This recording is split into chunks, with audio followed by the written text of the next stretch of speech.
The television series Allo once made audiences laugh uncontrollably with its clever wartime humor, unforgettable characters, and classic lines. But behind those laughs, few know that many of the show's stars met tragic ends, from horrific car accidents to mysterious illnesses that shocked the entertainment world. Let's remember these legends and honor the legacy they left behind.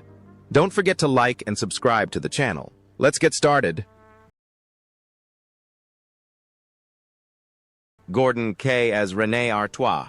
Gordon K., born April 7, 1941, in Huddersfield, is a British actor best known for his role as René Artois, the cunning cafe owner entangled in endless love triangles. In the classic comedy series Allo, from 1982 to 1992, at 41, he became an indispensable face of the show, appearing in 85 television episodes and performing in 1,200 stage shows, bringing laughter to millions. But behind that charming persona lay a lonely soul, full of hidden wounds. An only child with no family of his own, Kay grew up shy and withdrawn, never fully escaping his insecurities about his gender and appearance.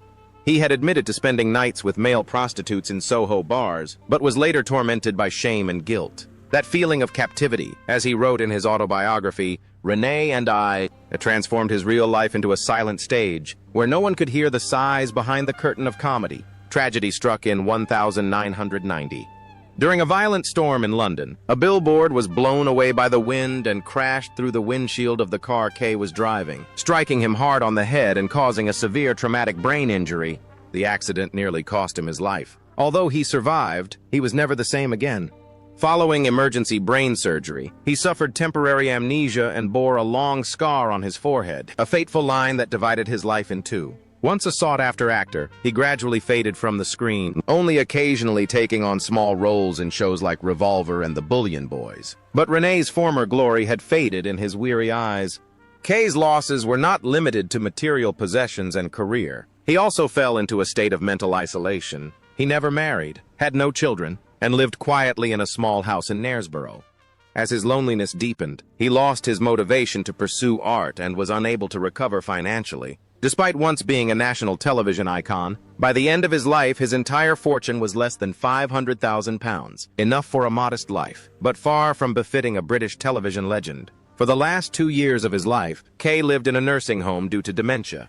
From someone who once made the whole country laugh, he gradually faded into obscurity, even forgetting his past glory. He passed away peacefully on January 23, 2017, at the age of 75. At a simple funeral in Huddersfield, former co-stars like Vicky Michelle and Sue Hodge came to say goodbye.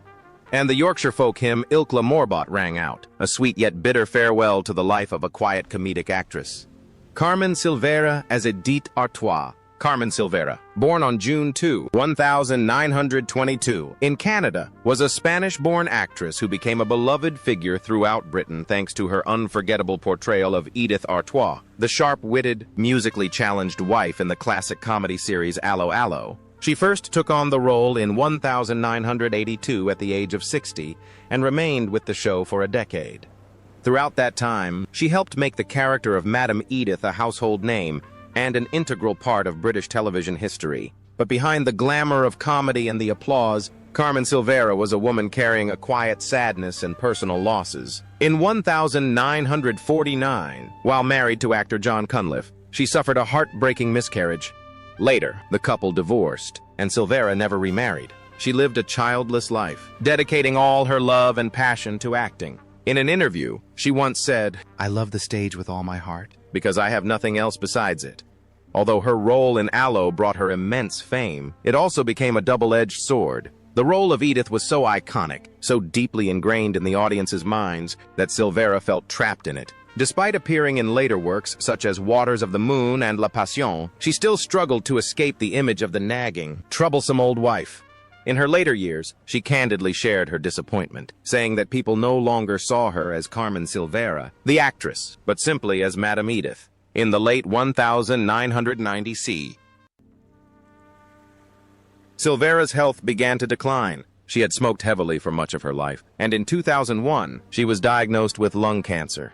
Choosing a peaceful life over prolonged treatment, she declined chemotherapy and moved to Denville Hall, a nursing home for elderly artists. There, she spent her final days in quiet solitude, visited by a few loyal friends, including her former co-star from the film Allo, Gordon Kaye. Carmen Silvera died on August 3, 2002, at the age of 80.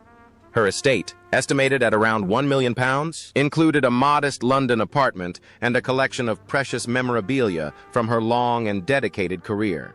Although she passed away peacefully, her legacy lives on, in every laugh, every scene, and every memory of Edith. Richard Marner as Colonel Kurt von Strohm.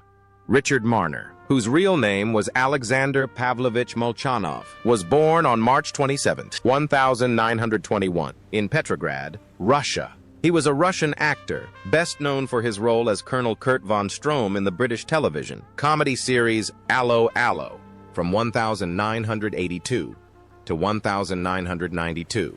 Taking on this role at the age of 61, he left a lasting impression as the stern yet humorous German officer, adding a unique touch to the show. But behind his half-century-long acting career lay a life of inner conflict and solitude. Throughout his life, he was stuck playing villains, German soldiers, KGB agents, or bland characters with a heavy Russian accent. Although he appeared in major films like The Spy Who Came In From the Cold and You Only Live Twice, he was rarely given roles that explored emotional depth. It wasn't until he played Colonel von Strohm, a character both stern and humorous, that he temporarily escaped the shackles of being typecast into a single role for decades. But the glamour couldn't warm a cold marriage. Marner married Pauline Farr in 1947, but their long marriage was fraught with turmoil. Rumors circulated of infidelity, alcoholism, and strained relationships, even with their only daughter, who publicly stated she felt neglected by a father immersed in his characters and forgetting who he was at home. These rifts plagued Marner until the end of his life, forcing him to leave London and live in seclusion in a small house in Perthshire, Scotland. In his final years, his health deteriorated. Marner battled chronic bronchitis. He died on March 18, 2004, just 9 days before his 83rd birthday. His estate, estimated at around £1 million, included his home in Perth and a few acting memorabilia, remnants of a life dedicated to the stage, even if he never truly belonged to any of it.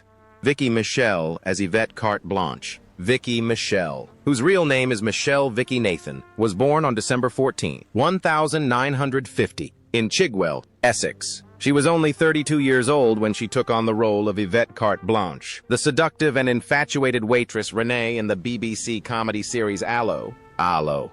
Her performance, spanning 85 episodes from 1982 to 1992, made her a comedy icon. She also toured Europe and Australia with the show's cast, bringing laughter to millions. However, behind the glamorous image lay a life full of hardship. In 2015, Michelle was severely injured when a reality TV star threw a champagne glass at her during a live broadcast, causing a concussion, neck injury, and near blindness. The incident forced the show to stop airing and led to a police investigation. Michelle spent months recovering, after which she suffered from chronic tinnitus, a long-term consequence of the attack. Her personal life has also been turbulent. Although married to cinematographer Graham Fowler since 1974, their relationship has been the subject of constant speculation due to their prolonged silence in public. Michelle was once embroiled in a tense legal battle over royalties with the producers of the film Allo Allo in the late 1996, leading to a permanent rift with the creative team. The incident affected both her income and her standing in the television industry. However, Michelle remained resilient. She went on to star in major productions such as Dracula, Annie, and Salad Days, and received praise for her versatile acting abilities in both comedic and dramatic roles. Offstage, she became the director of the media company Trading Faces, working with stars like Charles Dance and Joanna Lumley, and has hosted a radio show on Phoenix FM since 2017. She is also dedicated to philanthropy, serving as a patron or ambassador for more than 10 organizations. When she turns 74 in 2025, Vicky Michelle has no plans to retire. She went on to work in television, the EastEnders series, radio, and theater, and remains a passionate advocate for victims of injustice and abuse. With an estimated net worth of around £3 million from royalties, real estate, and her business ventures, Michelle is not only an icon of comedic charm, but also a testament to resilience, self-renewal, and quiet strength in a harsh industry. Hilary Minster was born on March 21, 1944, in Surrey, England. He is best known for his role as General Erich von Klinkerhoffen in the hit comedy series Allo. Allo, from 1984 to 1992, when he was 40 years old. His character, a strictly disciplined German officer caught in ironic situations, made him a familiar face on British television for almost a decade. Before Allo, Hillary had appeared in Doctor Who, A Bridge Too Far, and Secret Army, but mostly in supporting roles. He was often cast in roles because of his cool demeanor, which made it difficult to break free from stereotypical roles. Despite collaborating on screenplays with comedy icon Kenneth Williams, his career never truly took off, except for his role as General Klinkerhoffen, a role that brought him fame but also marked the end of other opportunities. In his personal life, Hillary married Christine Parkinson and had 4 children, but the marriage ended quietly. After his divorce, he virtually disappeared from the entertainment industry, transitioning to hosting a humanitarian news program called Here and Now, a little-known but highly regarded show for its depth of content. During that time, he rarely appeared on screen, but continued to work diligently behind the scenes. Those close to him said he lived a secluded life, avoiding public events and quietly focusing on writing. Tragedy struck in 1999 when he was diagnosed with cancer. Hilary Minster passed away just a few months later, on November 24, 1999, in London. At the age of 55, he was buried at Putney Vale Cemetery. The inscription on his tombstone carries a warm and touching tone. The noblest man, he brought laughter to millions, and his estate is estimated at around £1 million, a modest sum for a lifetime dedicated to the arts. John Louis Mansi as Herr Engelbert von Smallhausen. John Louis Mansi, born November 8, 1926, in London, was an Italian-Irish-British actor best known for his role as Herr Engelbert von Smallhausen in Allo Allo, a small, clumsy but strangely loyal Gestapo assistant.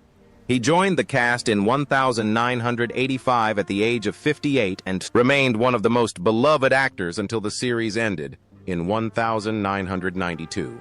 With his shifty eyes, diminutive stature, and distinctive leather uniform, Mansi brought audiences to laughter, but few knew that his real life was filled with silence, instability, and melancholy. Before Allo Allo, Mansi had appeared in notable films such as The Italian Job, 1969, and Help, with the Beatles, but only in supporting roles, often as an Italian waiter or an unremarkable background character.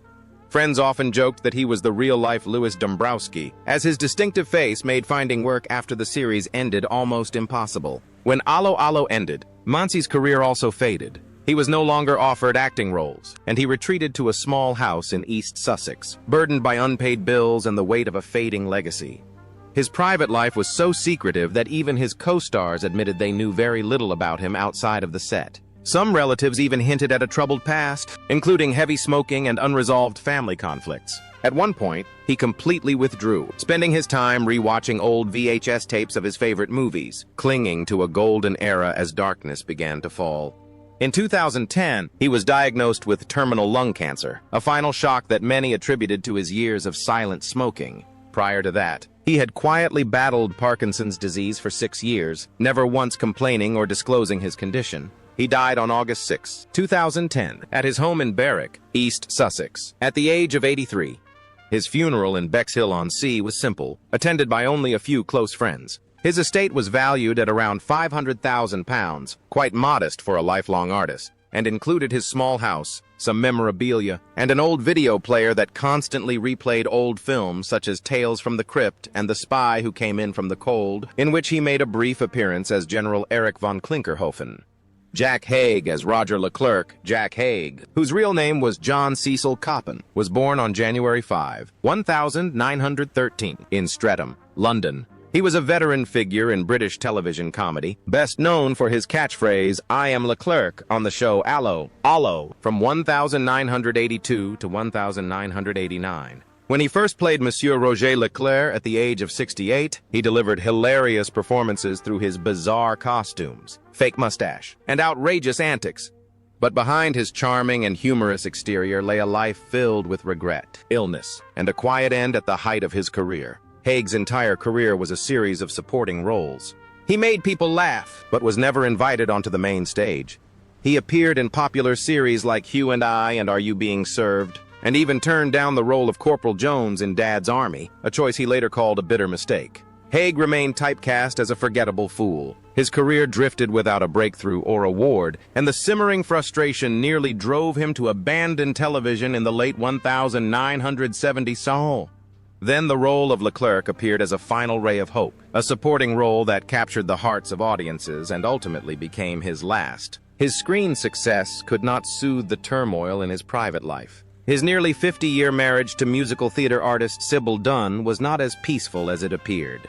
Haig spent months filming Crossroads. While Sybil toured with small plays, they quietly lived in different worlds. When Sybil died in 1988, just 2 days before their 50th wedding anniversary, Haig was devastated.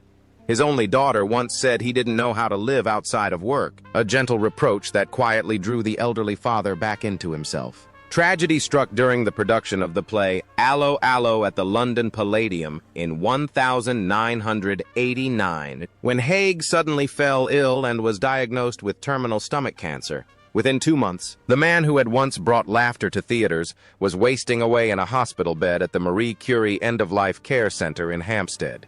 He passed away on July 4, 1989, at the age of 76. Some of his fellow actors called it a departure of character, a quiet death while the show was still going on, leaving an empty stage and a lasting grief. Kenneth Connor as Monsieur Alphonse. Kenneth Connor, born on June 6, 1918, in London, was one of Britain's most famous and enduring comedic actors. At age 66, he starred in the play Allo Allo as Monsieur Alphonse, a fragile-hearted funeral director who was infatuated with Madame Edith and often fainted from overwhelming emotion. This role, which lasted from 1984 to the early 1990s, brought audiences both laughter and sympathy. However, Connor's real life was far from as idyllic as the laughter he provided. Despite being awarded the Order of the British Empire, MBE, in 2009, 191, and being a key member of the legendary cast of the Carry On series, appearing in 17 original films, Connor lived under the pressures of fame and strained relationships. He married early and had a son, child actor Jeremy, but his marriage was frequently troubled. He struggled with infidelity and alcoholism in the years following the end of the Carry On series, leading to deep rifts with loved ones, especially his son. Behind the scenes, Connor also faced financial betrayal. A close financial partner pushed him into debt, forcing him to take on numerous small television roles, from Rent a Ghost to Heat a High, just to make ends meet. Despite this, he maintained his high profile, appearing in Blackadder and critically acclaimed stage plays such as A Funny Thing Happened on the Way to the Forum. His unwavering dedication to his profession earned him public admiration. By 1993, cancer began to ravage Connor's health. However, he continued working until his final days, making his last appearance on the show Telly Addicts. He died at his home in Harrow on November 28, 1993, at the age of 75. His remains were cremated at Breakspear Crematorium. Connor left an estimated estate of £3 million, largely derived from the royalties of the films Carry On and Allo Allo, as well as his house in Harrow. Robin Parkinson as Ernest Leclerc. Christopher Robin Parkinson, born on October 25, 1929, in Coventry, England, took on the role of Monsieur Ernest Leclerc in the musical Allo from 1991 to 1992, at the age of 58, replacing Derek Royal after his death. His portrayal of a clumsy master of disguise loyal to the resistance made him a memorable part of the final acts of the production and helped him continue performing on West End stages and on a tour of Australia. However, Robin Parkinson's life was not as easygoing as the characters he portrayed. Despite a long and stable career, he was rumored to have clashed with a director on a major play, which allegedly led to him being quietly blacklisted by several television stations. While unproven, these rumors caused him to withdraw from major projects for a time. Later, he found peace in voice acting and narrating for the beloved children's program Button Moon. In his personal life, Robin married Patricia Rogers in 1956 and had 3 children, including Sarah Parkinson, a prominent radio and television producer and the late wife of comedian Paul Merton. Although their family life seemed stable, the British arts community quietly speculated about periods of marital tension and the possibility of infidelity. However, Parkinson was still widely regarded as a kind, calm, and extremely private person. Robin Parkinson died on May 7, 2022, in Kingston upon Thames at the age of 92. The cause of death was pneumonia, metastatic ureteral cancer, and acute renal failure. Until the end of his life, he lived in a large riverside house, filled with theatrical memorabilia. His estate was estimated at around £2 million, reflecting a life of quiet dedication and hard work. Jeremy Lloyd, also known as Wolfgang Jeremy Lloyd, a man who brought laughter to Britain but died in loneliness and financial hardship, was born on July 22, 1930, in Essex. At age 62, he appeared in Allo as Wolfgang, a clumsy German officer, a small role in a complex personal journey. Behind that comedic role was a brilliant screenwriter, co-creator of Allo, and the man behind the success of the popular sitcom Are You Being Served? Lloyd's childhood was marked by feelings of abandonment. His parents considered him a burden, sent him to live with his grandmother, and later withdrew him from private school, declaring that the boy would never amount to anything. That wound haunted him for life, driving him to constantly prove himself, starting with odd jobs like selling paint and working in retail. His experience on The Simpsons of Piccadilly later inspired the first episodes of Are You Being Served? But success never healed his emotional scars. His marriages also reflected that instability. His brief romance with actress Joanna Lumley, lasting only a few months, ended amidst rumors of infidelity and coldness. 3 other marriages also broke down due to disputes over children, jealousy, and deep emotional distance. Lloyd, famous for creating lovable, clumsy characters, was in fact portrayed as manipulative, emotionally detached, and fearful of intimacy. His tumultuous personal life has cast a dark shadow over his creative successes. One might think that fame would compensate for his arduous journey. Allo became one of Britain's most beloved comedies and earned him the Order of the British Empire, OBE, in 2013. But offstage, things were bleak. Lloyd struggled financially due to his divorce, poor management, and mounting legal costs. When he died of pneumonia in London on December 23, 2014, at the age of 84, his estate was worth only £59,218, a bitter pill to swallow for someone who had once been at the pinnacle of British comedy.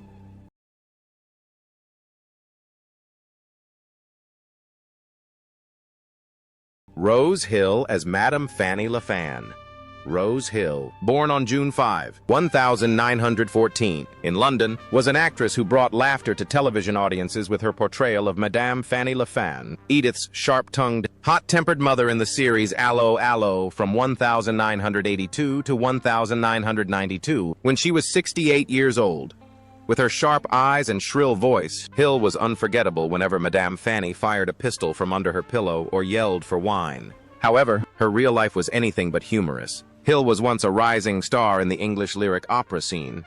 She played Despina in Così fan tutti, Barbarina in The Marriage of Figaro, and Lucy in the English premiere of The Beggar's Opera. But as she aged, her fame faded, and she moved to television, taking on supporting roles in shows such as A Touch of Frost and The Bill. She never married and had no children.